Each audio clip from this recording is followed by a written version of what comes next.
MP doctor Gurucharan Mahapatra जहाँकर अवदान आज नियाली माटी झुरुची प्रभु जगन्नाथ पाखे प्रार्थना करुच्ची अमर आत्मार सद्गति कामना सहित यहीपरी समाजसेवी यहीपरी युग पुरुष मान बारंबार नियाली माटी जन्म दिंतु तार कारण हूँ जो स्वप्न थिला से जो स्वप्न देखी नियाली माटी एक स्वास्थ्य केंद्र प्रतिष्ठा करने एवं साधारण गरीब लोकंकर स्वास्थ्य जो समस्या थिला ता समस्या आज दूरीभूत होती मान्यवर विधायक और सांसदों कर कमल आज ये इनागुरेसन होती नुआ बिल्डिंग आप देखुए एक बड़ बिल्डिंग ये उद्घाटन होती सीएससी विधि व्यवस्था भितर 30टा सीट रही आवश्यकता अच्छी किंतु ये जी इंफ्रास्ट्रक्चर अच्छी 60टा सीट पड़े भी कौन असुविधा हम ना आगामी दिन में ये भल चिकित्सक आसवाई विधि व्यवस्था करा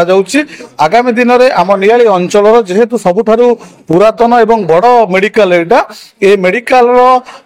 डेवलपमेंट ये मेडिकल को एक आदर्श मेडिकल परिणत करने एवं कटक जिले में 1 नंबर मेडिकल करने मान्यवर विधायक और सांसद प्रतिश्रुतिबद्ध आज आप देखुवे ये अंचल बहुत स्वास्थ्यकर्मी उपस्थित थे साधारण जनता आज उपस्थित थे आपन जो कहले बहुत दिन प्रतीक्षार अंत घटी सत किंतु कार्यर टिके विलंब होती जानी सरकार विधि व्यवस्था ये सब फंड आरआईज विधि व्यवस्था हो कि टेक्निकल प्रोब्लेम हो सबुर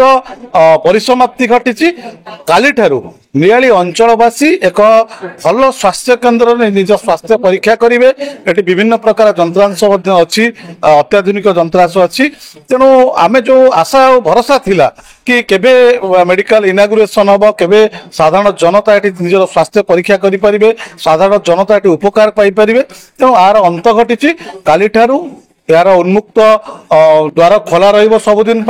तेणुक समस्त को डॉक्टर मान धन्यवाद दूसरी समस्त आशाकर्मी मैंने उपस्थित थे धन्यवाद दूसरी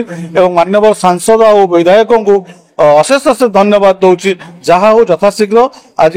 मेडिकल को उद्घाटन करा हूँ आम नियाली अंचल में आज एक खुशीर वार्ता जाऊँगी साधारण माने ग्रामांचल को कि नियाली एक भल स्वास्थ्य केन्द्र खोली ये भल स्वास्थ्य सेवा मध्य साधारण जनता पाइपर एवं आगामी दिन में जो नुआ सरकार अच्छी नुआ सरकार जो परिकल्पना कर स्वास्थ्य व्यवस्था को सुदृढ़ करने स्वास्थ्य व्यवस्था को आधुनिकरण करने जो विधि व्यवस्था कर नूतन सरकार ता निश्चिंत रूप आगामी दिन में आहरी नियाली मेडिकल आपण देखिए ये जो पाचेरी विधि व्यवस्था अच्छी आगे आपणकर पार्किंग विधि व्यवस्था एवं ये मेडिकल को एक अत्याधुनिक मेडिकल करने आम मान्यवर विधायक प्रतिश्रुतिबद्ध आपण देखिए स्वास्थ्य क्षेत्र में नियाली निश्चिंत रूप अग्रणी भूमिका ग्रहण करेंगे तिलेमात्र संदेह ना।